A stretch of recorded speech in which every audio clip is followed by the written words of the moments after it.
Hello, welcome back to A Drunk History of Middle-earth. It is me, Chris. Bit unusual. You're going to see this episode maybe a day, 2 days, I think. Can't think off the top of my head. After I released the last one. So, a bit of housekeeping. The last episode was a drunk commentary. Me and Becca watched Lord of the Rings 1978. We were both drunk. I think we maybe watched about 3 minutes of the entire film. And that's just one of those things. That happens. It's one of those things. I'd been out for work drinking. She fancied a couple of glasses of wine. I was like, let's just do a drunk talk episode because she was off to Egypt and we haven't seen her on the podcast for a while. And it's good. It's good. Everyone has really enjoyed that. You might notice if you listen on YouTube, you've not seen that episode. It got copyright stricken, which basically they could hear the film in the background and the content ID stuff that runs. Just the technology actually is pretty interesting. I'd love to see the thing behind it, but they could detect that it was the film, and they've restricted it from YouTube entirely. I will at some point, I think, edit it, but I've been quite busy finishing the research for this and whatnot. So that being said, the next thing. Rebecca has gone to Egypt, and if you follow Instagram, you'll have seen that she met Andy Serkis in the airport. Bloody hell. Not only is she going on a world-class trip with her dad, I thought it'd be a really nice gift, so that they've went there. You recall she's been to New York recently as well. And following up, actually, we're going to go to Tolkien in Germany in June, and then Prague. So yeah, it's going to be the year of international Becca, I think. But yeah, she met Andy Serkis in the airport. I asked her the important question. Did you tell him about the podcast? She did. He said, that sounds nice. Which, poor guy. I imagine he's one of the, he's on the upper end of famous, isn't he? So I imagine he gets fucking swamped. So the fact that Becca actually kind of stopped him and said, can I have a picture? Is, I wasn't expecting that. I don't think I would have been able to do that. So kudos to Becca for that. Right, what else? Rebecca's in Egypt. We're going to cover Sauron today. We're gonna close out the Second Age with the War of Last Alliance.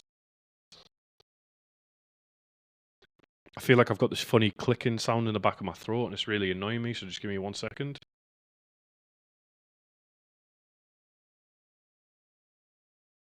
That was horrible. Do you know when you feel like you can hear your throat clicking? But we move. Do you remember when everyone used to say that? We move. Right. It is Sunday. It's 7:30 on an evening. I hope you're having a good time wherever you are, whether you're walking to school. Walking your kids to school. This isn't that kind of podcast. You're walking your kids to school. You're just cutting around at your job, just doing shit. You listen to this while you're in the gym. Surprising amount of people listen to this while they're in the gym and also when they're going to sleep. So, who are these two groups of people? I personally fall more on the going to sleep end of the spectrum. Like, occasionally I have to listen back to an episode just to make sure I haven't fucked something up. But I don't make a habit to really listen to the episode. So when people message me and say, "Oh, I love that part of the episode," I'm like, "You're gonna have to remind me. I've committed it to the airwaves now. I can't fucking remember what it's about." It's annoying me. I feel like there's a clicking in the back of my nose. But we're just going to have to deal with it. Right. Shall we talk about Sauron? And shall we talk about the Last Alliance? Now, is this our 63rd or our 64th episode? It's our 64th episode. Christ. That's crazy. I do feel quite refreshed, though, after doing the Drunk Watch episode with Rebecca. Because that was exactly what I needed. Just some no pressure, no stress, no research. Let's just talk about this whack-ass animation where everybody looks like fucking Cilla Black. So, at the end of the last episode, which I thought was going to be quite hard to top, to be honest, the downfall of Númenor. Númenor fell downwards. Númenor was destroyed. We saw Sauron gaslighting Girl Boss his way to an apocalypse. And then he returned to Mordor to recover his strength because he fucked around and found out and was on the island when it sank. So, when Sauron returned to Mordor in the year 3320 of the Second Age, he was absolutely trash, right? He was fucked. He'd had his body completely destroyed. He spent the majority of his time and effort rebuilding said body. However, he could no longer take on fair form ever again. So there was no more Twink Sauron, and his beach holiday to Númenor had taken on a terrible toll to his self-esteem, and he never wanted to bear his flesh again because of this. Someone made fun of his stretch marks, and so he said, "That's it, no more Mr. Nice Guy." But because appearances do matter, Sauron would then, from then on, rule through fear and force. And he really, at this point, he leaned in to the role that Morgoth had taken with his armies. And if you remember about some of the first stage stuff we've done on the podcast, Morgoth was nihilism to its nth degree. And Sauron adopted some of that now. And if you want to think of it in very confusing business analogies, Sauron had tried sugar and he tried the carrot, so now he ruled with vinegar and a stick. And I've mashed those two sayings together, and you're going to have to deal with it. So, Sauron had to take on this terrible form of hate and terror because when Númenor was destroyed, he had lost a chunk of his power just through surviving. So when his physical, like we've said it again, when spiritual beings in Tolkien's world, such as Sauron and the Balrogs and Morgoth, they sacrifice their spiritual essence and power to give them power and domination over the physical world. So they put their spiritual power into their physical form. So Sauron's physical form being destroyed by Númenor falling really messed up, made him very, very, very weak. Like he permanently lost like a chunk of his power. But it is also why they are so strong in the physical world, especially the Balrogs as well. And why Morgoth was able to spread his evil into the world, and they diminished themselves in the process. And so not being able to take on fair form is Sauron's efforts catching up with him. So, out is fair, beautiful Twink Sauron. He has now entered his big, scary, leather daddy bear phase Sauron. For all the there is a surprising amount of freaky Sauron stands out there. Which I don't quite understand it, but hey ho. So the year is 3320 of the Second Age, and he returns to Mordor. He will not act again properly until the year 3429. So there is a gap of 109 years where he just ruled what he had, terrorizing his own subjects and being a nuisance. But while all this was happening over that 109 years, there were some of the faithful who had escaped the destruction of Númenor. And this was a man called Elendil, son of Amandil, who left Númenor with 9 ships. I think in the last Sauron episode I said something about 3 ships. If I did, just kind of disregard that. But there was three kings of Elendil and his sons, but 9 ships of faithful Númenorians escaped the destruction. And we're going to go off on a little bit of a tangent here. We're going to talk about the faithful. So Elendil is a Quenya name, and it means lover of the stars. To humans, it used to mean elf friend. In Adunaic, which is the language of Númenor, his name was Nimruzir. Elendil had 2 sons, Anarion and Isildur, who should sound a little bit familiar. They went with him to Middle-earth from Númenor, and together they founded their own kingdom. And we'll discuss that in a bit. But let's clear up some stuff first about Elendil and his dad, and how Aragorn is descended from the quote-unquote good Númenorians. So, Númenor had kings that came from Elrond's brother, Elros, okay? Elros was the first king of Númenor. However, just like in Pride and Prejudice, generally it was like primogeniture, right? The crown and the scepter for the earliest kings of Númenor. To be the ruler of Númenor, you had the symbols of office, which were the crown and the scepter. And in the earliest days, these could only pass to a male, but it also said the eldest child. So what happened when one king had an eldest child who was a daughter? And you can see the answer coming. They created a title for her husband in order to keep shit sweet. So the fourth king of Númenor was called Tar Elendil, not the one we're talking about, but you'll see names reused. And Tar Elendil had an eldest daughter called Silmarien. She married a guy called Elatan of Adunier, and they had a son called Valandil.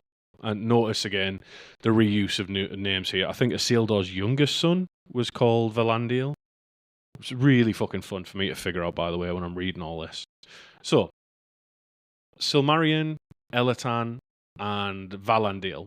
They're the family, and Elatan and his son Valentil become the first lords of Andunier. And they... Is it Andunier or is it Adunier? Shit, I think I might have misspelled it. Adunier...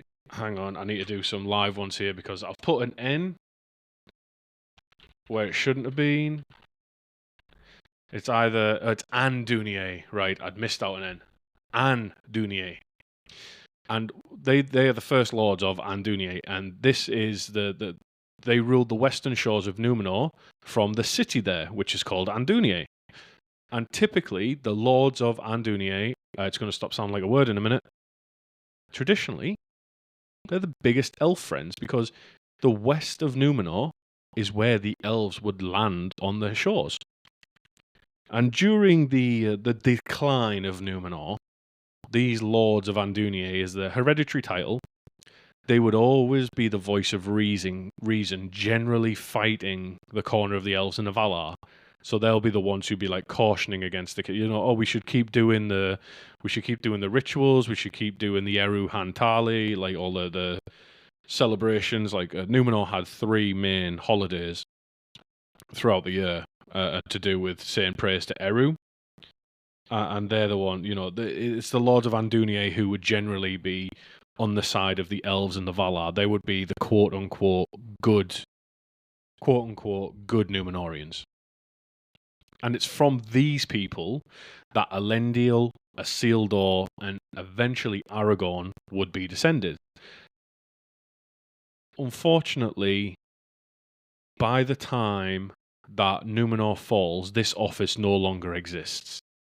And they were stripped of their office because of Sauron. He's like, we don't need this, get rid of him. But it's also why Elendil and his sons were able to escape from Númenor and get to Middle-earth. Because of all of this, they knew what was coming. Elendil's dad was a guy called Amandil. He was the last lord of Andunier, and he was actually a close friend of Ar-Pharazôn when they were kids. And Ar-Pharazôn, who we covered in the last episode, was a bit of a bastard.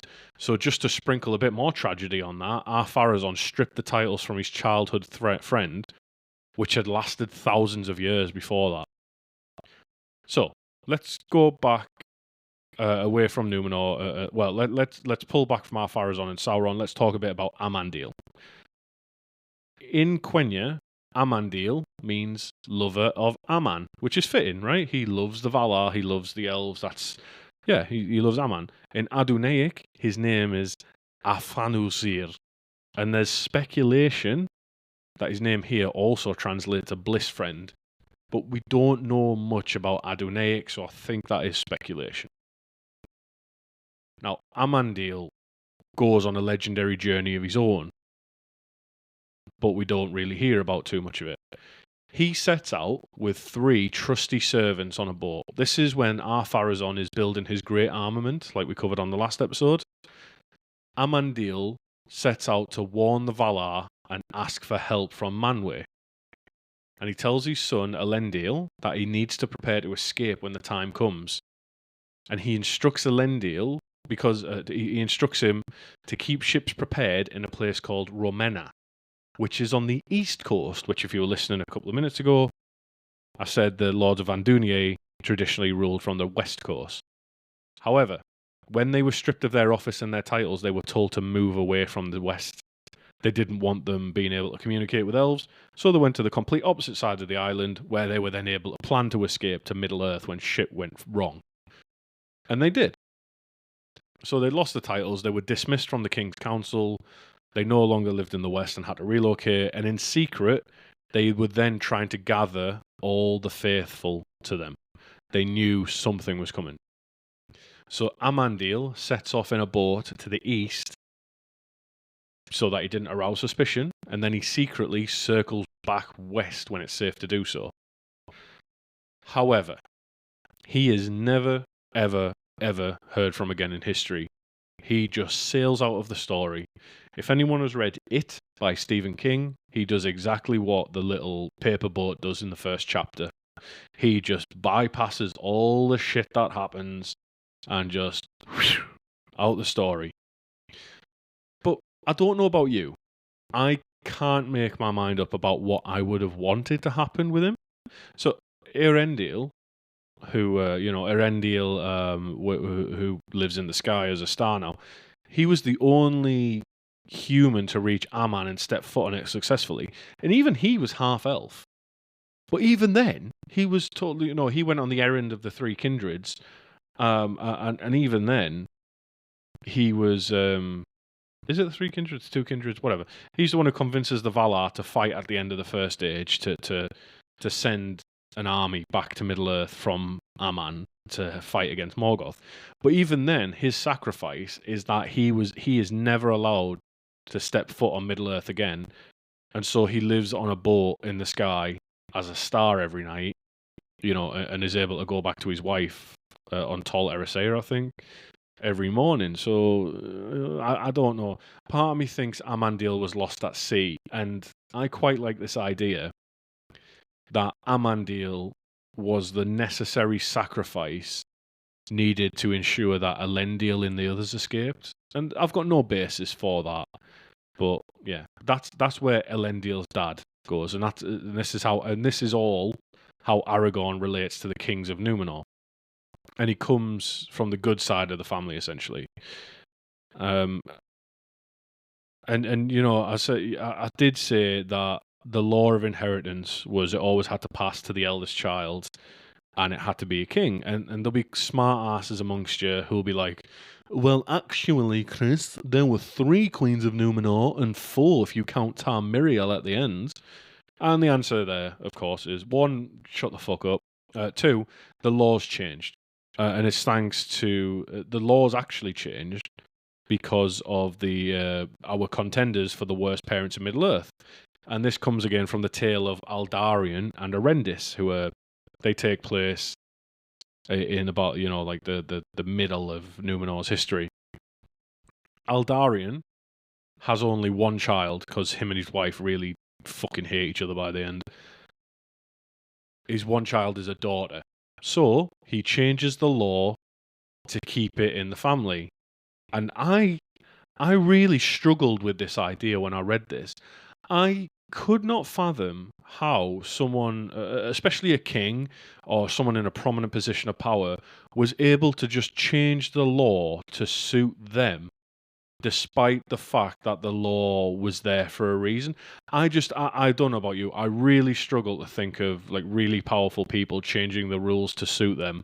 It just seemed wildly out of place. I don't know what Tolkien was on when he was writing that, but it's just fucking silly. Fantasy is crazy. But let's leave Númenor alone, go back to Middle-earth. Elendil, Isildur, Anarion, 9 ships and some faithful escaped Númenor in the year 3320 of the Second Age, the year of the downfall. They also brought some heirlooms with them, and they brought the Palantiri, the scepter of Anúminas, which is a symbol of office for the lords of Andúnie. They brought the ring of Barahir, a seedling of the white tree Nimloth, and Narsil, a sword that was forged in the First Age by Telkar of Nogrod, who is one of the most famous dwarfs to ever live. Not a bad haul, right? That's a pretty good loot box. But the ships didn't escape unscathed, and they all became separated in the voyage. And apparently there was a bit of rough seas that day. I don't know why, but it got a bit weird. So Isildur and Anarion ended up right in the south of Middle-earth, and they arrived near a city called Pelagia. And Elendil lands in the north near Lindon, which is where Gil-galad and that lived. Pelagia, like I said, was a great city of Middle-earth and had been built in the Second Age around the year 2350. And this was a haven of the faithful.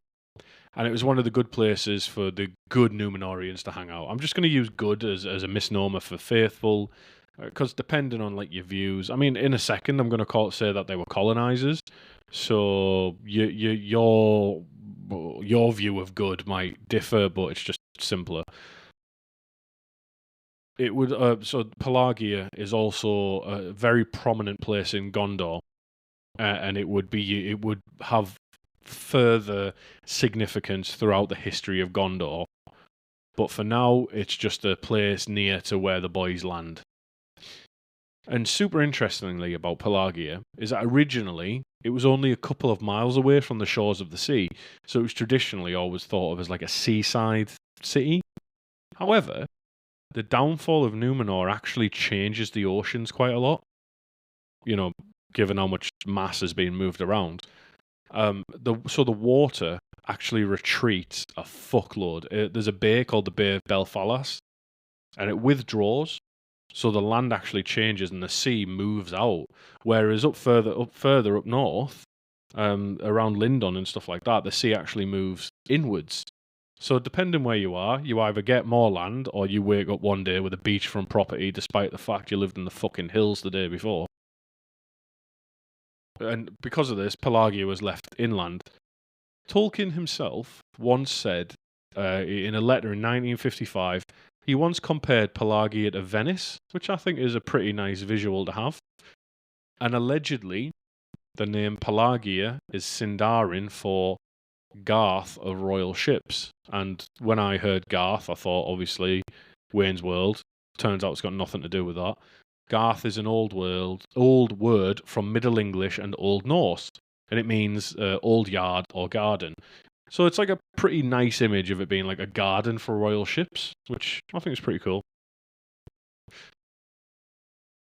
There's a big river called the Anduin, and where the boys land is the mouths of the Anduin, and this is called Ethia Anduin, and they move up the river and found the kingdom of Gondor. So they built and claimed their cities. And in this part of the world, there's still a lot of faithful Númenóreans or their descendants who were allies of Elendil. And some of them were actually like their relatives, so they might like run into cousins and shit. And they weren't on Númenor when it fell because they'd colonized Middle-earth and live there now. There was also like a lot of mixing of blood going on and stuff like that. So it's, when people say like, oh, the blood of Númenor runs strong, it's because they colonized Middle-earth. They did colonize. It's not said with the same kind of heat as when people talk about like the Noldor as colonizers, which I think is bullshit. But the Númenóreans, in the strictest sense of the word, built colonies on Middle Earth. They came from their island and built colonies. So whether colonialism is good or bad, that's maybe another conversation to have. But preferably not with me. So, these people who were here, they were either related to them, descended from relatives, or they just knew of them, or they just vibed with what they were about. They might have left Númenor because shit was going weird, just like the Druidan. They all left Númenor. They were like, fuck this. But they welcomed Isildur and Anarion with fucking open arms, right? They were great allies of what would be known as the founding of the kingdoms of the Dunedain. And these faithful allies were rewarded, and some of them, i.e. the nobles, were labelled as princes. And this is the origin for the term for the princes of Dol Amroth. And it's all from this period of 109 years in the Second Age.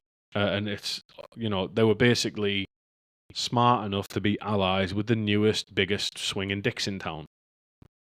So let's just to summarise some more history, because, again, I don't want to get bogged down in this because it's super fascinating. Anarion and Isildur found Gondor in the south. Elendil found Arnor in the north.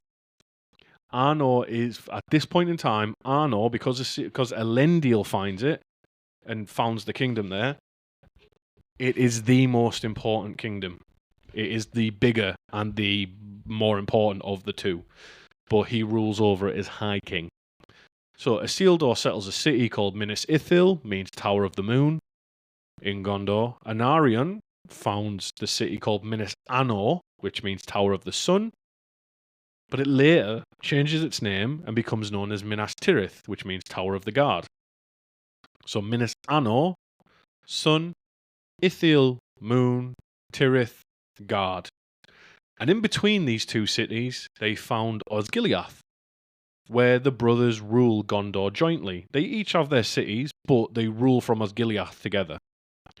And far in the north, Elendil has founded Arnor, and it's the more important of the two kingdoms, like I've said. His capital is a city called Anúminas in Eriador, and it becomes a ruin by the Third Age, by the way. Shocker.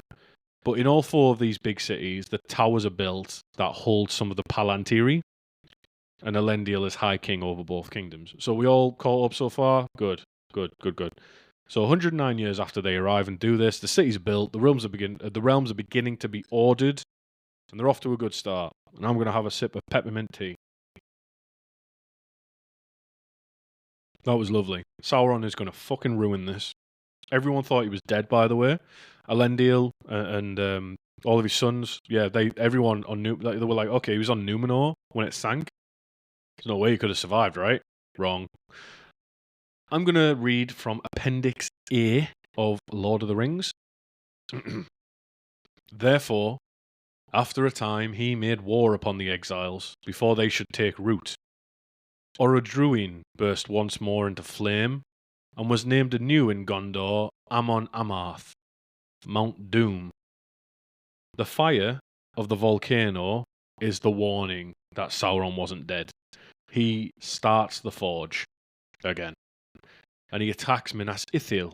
And in this attack, because Minas Ithil is the one closest to Gondor, remember? In the films, it's where they see all the armies come out. It's pretty fucking baller.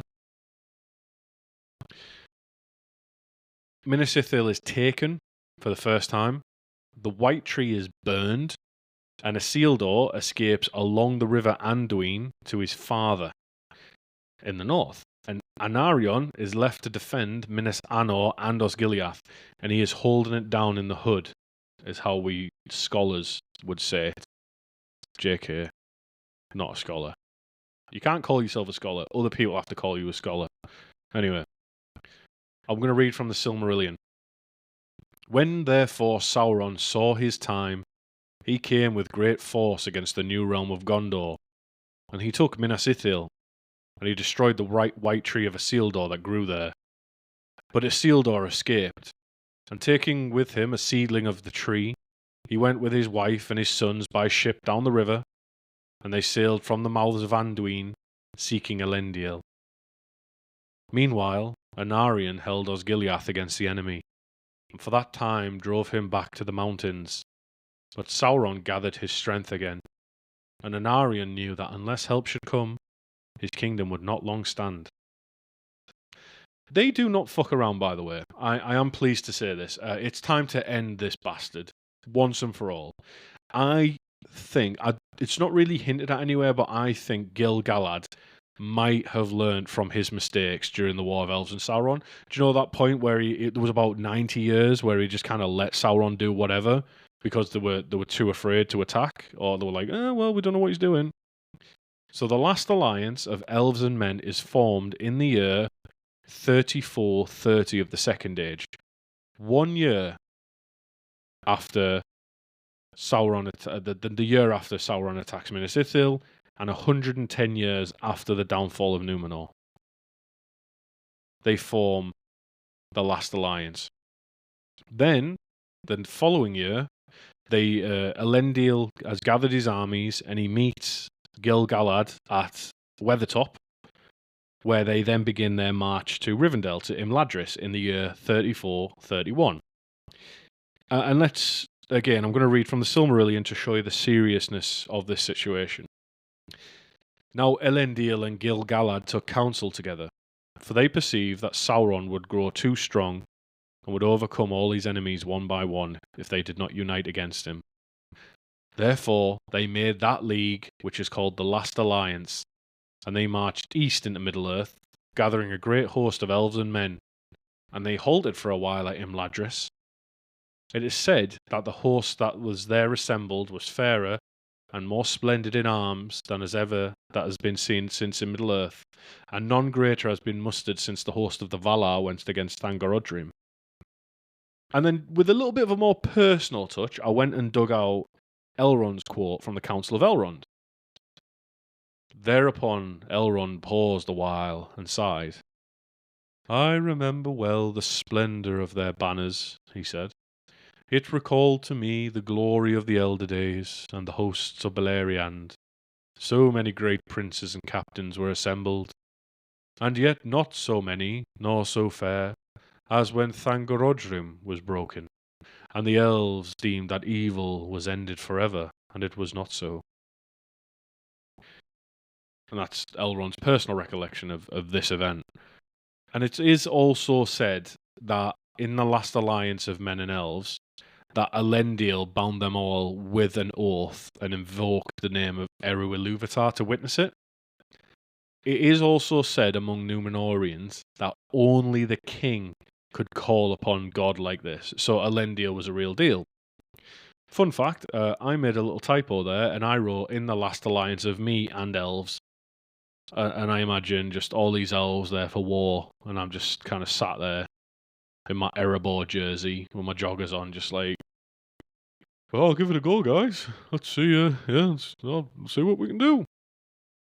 But Elendil was the real deal, right? Let's talk about the oaths. Very, very, very, very, very important. I cannot overstate how important oaths are in Tolkien's work. There are consequences to breaking them, or they are unbreakable. We see these consequences with the armies of the dead, right? They were oath breakers whom Aragorn was able to command thousands of years after they broke their oath. Also, Feanor and his sons were bound by an oath invoking Eru.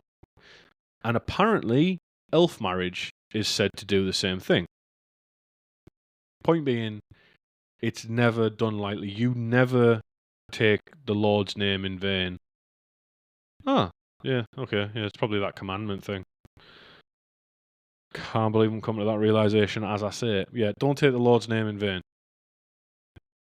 So, oaths are binding. In fact, the next time that Eru's name would be used in recorded history after this would be when Gondor and Rohan, or the Eotheod at the time, are united and swear their oath of friendship. And it is upon the tomb of Elendil that this is done by Cirion the Steward when he gifts the lands, the Calinarthon, to their allies, the Eotheod, who become the Rohirrim. So I've got a whole series on the formation of Rohan and the kings of Rohan, the whole history of it. And if you want to know just how the oath works, just listen to the very first episode of that series. So, I'm going to take another drink and I'm going to read you some Quenya because I love dramatic readings of Quenya.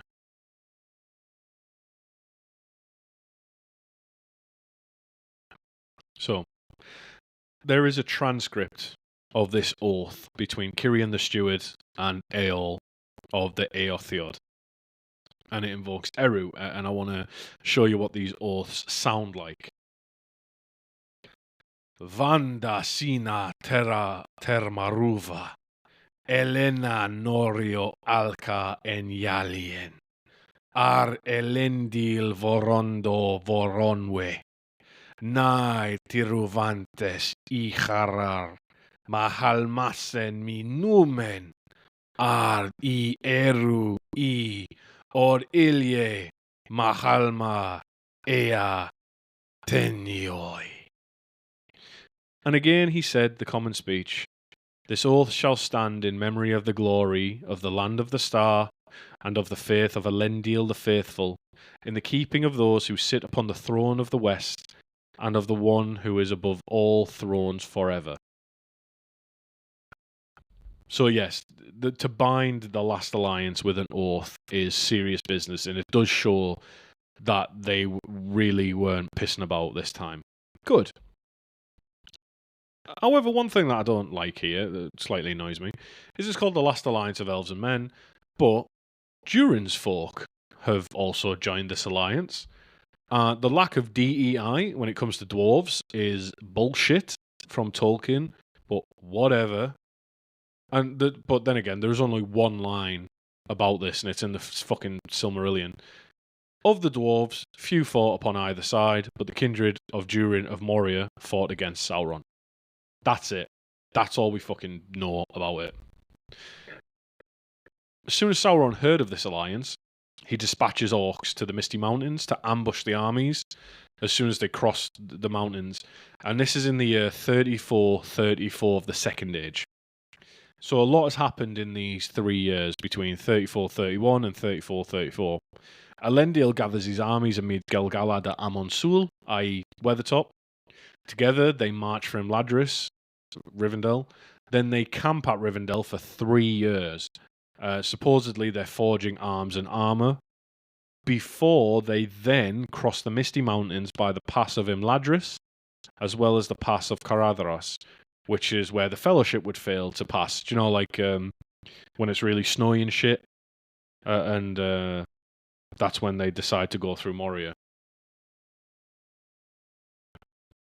But the armies were so big by this point that the orcs that Sauron had ordered to attack them instead just hid themselves because they didn't dare do it.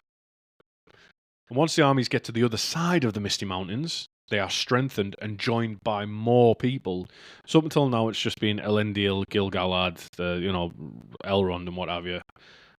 They are then joined by the dwarves of Khazad-dûm. They're joined by elves from Lothlorien, led by their king Amdir. Now, side note, Amdir also goes by the name Malgalad. It's a bit weird, but Amdir may mean hope and Malgalad may mean goldshine or golden tree. And the reason it seemingly, Christopher Tolkien had to make a call on this, is that Tolkien refers to them both by these names at separate points, but always seem to be talking about the same person, according to Christopher. So that's where we settled with it. And the last group of elves to join were from Mirkwood/Greenwood the Great under the command of Orifer, who is Legolas's granddad. And his name, Orifer, probably means tall beech tree, which is quite nice. That's pretty cool. Now, friends, strangers from distant lands, this is where it gets really, really sad. Sauron hears of the forces moving against him and needs to slow their advance. He needs to buy himself time. So to delay his enemies' advance down the Anduin River to Mordor, he burns the gardens of the Entwives. He lays waste to everything they'd settled, and I will stake my claim here that this is a genocide. And I say genocide because even if some Entwives survive, and we meet Ents in the Third Age, they have no way to reproduce, and they are never said to have found each other. So if there's only one person left of your race, that is still a genocide, I'm afraid. And the whole race was doomed to perish because of this. So they take the entire lands between the south of Mirkwood and the Emyn Muil, which is, the razor-sharp rocks and the maze of like mountains. And these are called the Brown Lands now. And this was where the Entwives, they taught men and hobbits the art of agriculture. And even during the events of Lord of the Rings, the Brown Lands is still desolate. It takes them 2 days to pass through these lands, and it's described as formless slopes with a withered look without trees or grass. And Brownlands is a translation of the Sindarin word for the region, which is called Berenia. Now, I've done a whole episode about the Ents, and you can go back and listen. But in my opinion, there's a lot of Shakespeare in that episode, actually. But in my opinion, if there are any Entwives left, they would logically be slaves in Mordor around the area, the Sea of Nirnin. And the reason for this is it's a gigantic water source that feeds the entire of Mordor. So this entire region of Mordor is dedicated to agriculture and feeding the armies. So where else would it make sense to keep the Entwives if not there? And it's where a lot of other workers and slaves for Sauron are. And maybe it does delay them, but eventually they do reach the gates of Mordor. And this is a place called Dagorlad.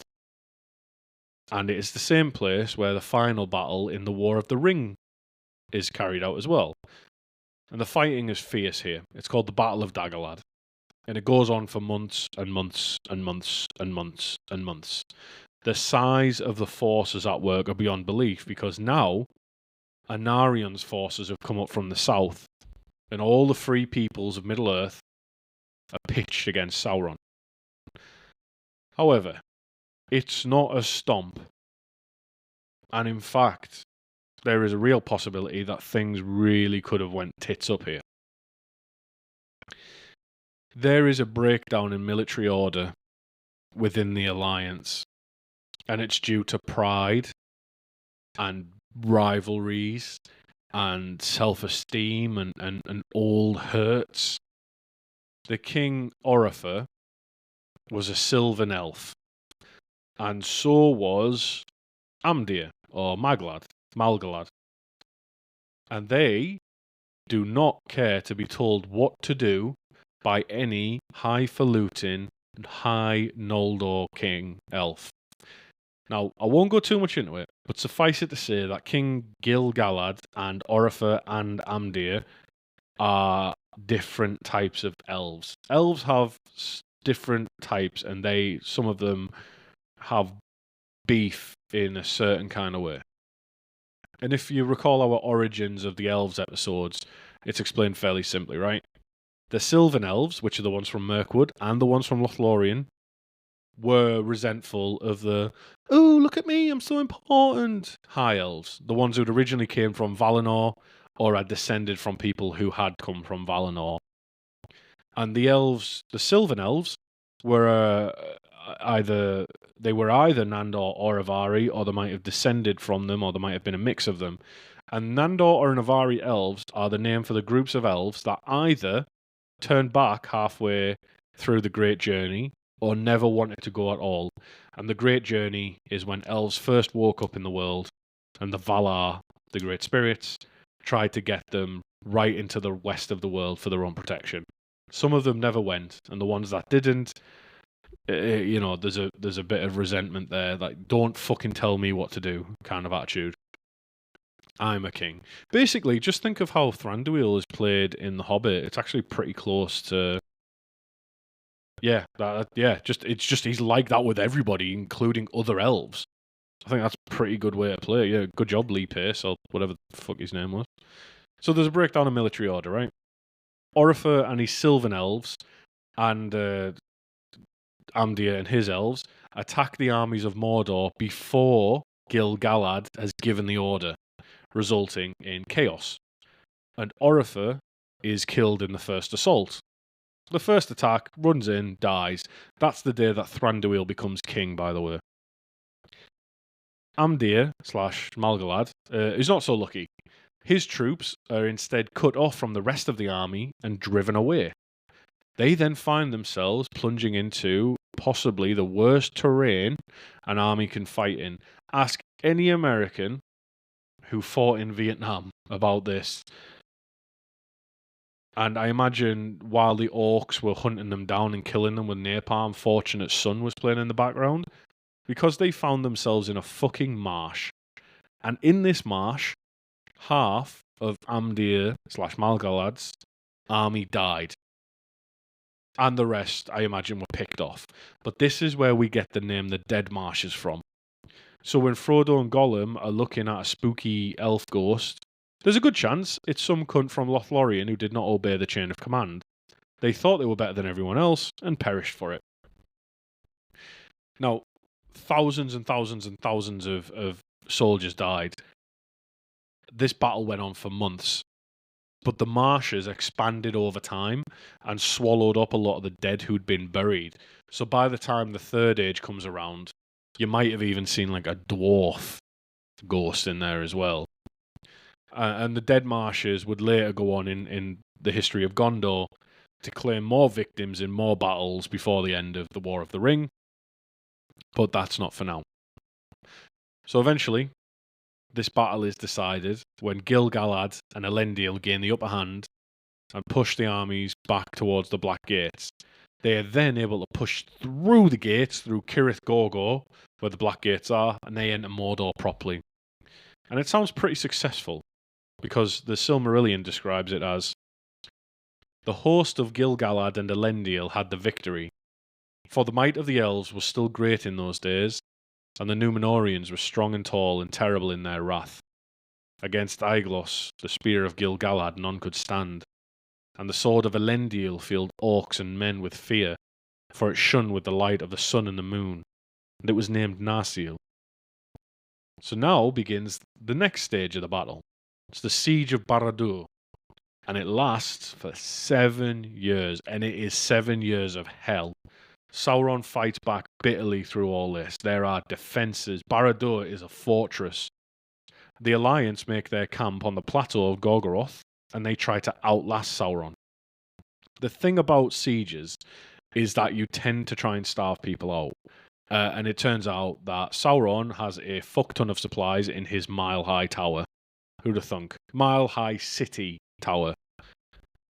The armies are harassed constantly by orcs. They're constantly picked at by defences, by traps, anything to make their life miserable. And they suffer heavy losses through these 7 years, the Alliance, including Elendil's son Anarion, who was killed the year before the siege ended. So he dies in the year 3440 of the Second Age. So the siege has been going for 6 years. And a description of this time is, then Gil-galad and Elendil passed into Mordor and encompassed the stronghold of Sauron. And they laid siege to it for 7 years, and suffered grievous loss by fire, and by the darts and bolts of the enemy. And Sauron sent many sorties against them. There in the valley of Gorgoroth, Anarion, son of Elendil, was slain, and many others. But Sauron knew he had to do something. And so, eventually, after 7 years, he comes to the battle personally. His armies are able to push the Alliance back all the way to the slopes of Mount Doom. And this is where we're getting to the end now. Because we're going to be super duper duper familiar with this part from the films. But I'll give you the OG version. In the year 3441 of the Second Age, Sauron fights with Gil-galad and Elendil in single combat. And I think that this means that they do a 2v1. Gil-galad with his spear Aeglos and Elendil with Narsil. And in Isildur's own words, because he was there and he watched it, I think it gives a glimpse into how Gil-galad died. And if I'm wrong, I will still think this is my favourite version of it. And I'll read from Isildur's account where he's talking about the ring. The ring misseth maybe the heat of Sauron's hand, which was black and yet burned like fire. And so Gil-galad was destroyed. So, as I've mentioned before, I think Gil-galad dies by getting his head crushed and burned by big fucking Sauron gauntlet fist. I imagine he just puts his hand over his face and you hear a muffled scream and he just dies and burned to death. I just think that'd be the most metal. Elendil also dies in this battle, and Narsil is broken beneath him. But so does Sauron. Sauron is killed, at least physically. And he dies there on the slopes of Mount Doom. And we'll wrap it up from the Silmarillion. But at the last the siege was so strait that Sauron himself came forth. And he wrestled with Gil-galad and Elendil, and they both were slain. And the sword of Elendil broke under him as he fell. But Sauron was also thrown down. And with the hilt shard of Narsil, Isildur cut the ruling ring from the hand of Sauron, and took it for his own. Then Sauron was for that time vanquished, and he forsook his body, and his spirit fled far away, and hid in waste places, and he took no visible shape again for many long years. And that is the last act of Sauron in the Second Age of Middle-earth. He has the one ring cut from his hand by Isildur, who takes the ring as weregild for his father's death, i.e. is fucking owe me it. and his spirit flees. But what happens now is, because he's been defeated, it frees his subjects from his control and tyranny, but they descend into utter chaos. So tribes and kingdoms and all manner of things start fighting each other, and some of his forces leave the west to return back to their homelands. And it's thought that Sauron himself flees far to the east to regain his strength, which makes more sense given that the rewritten mission of the Blue Wizards that Tolkien wrote towards the end of his life was for them to find out his stronghold in the east. They never were able to find it, which means that he probably had something very similar to Dol Guldur in the east, and they just were never able to locate it. But after this, it's over 1,000 years actually before we'll hear about Sauron again.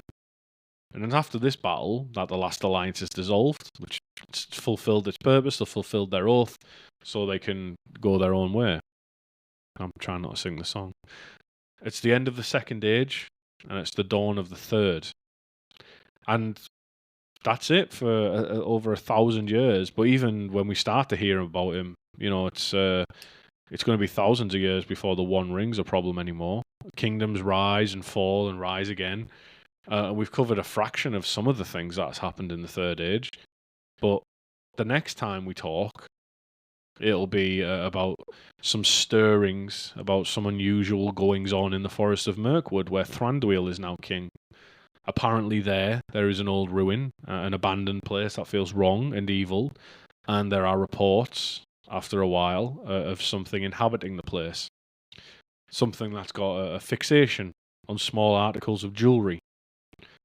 And that is where we're going to call an end today to the part 8 of this history of Sauron.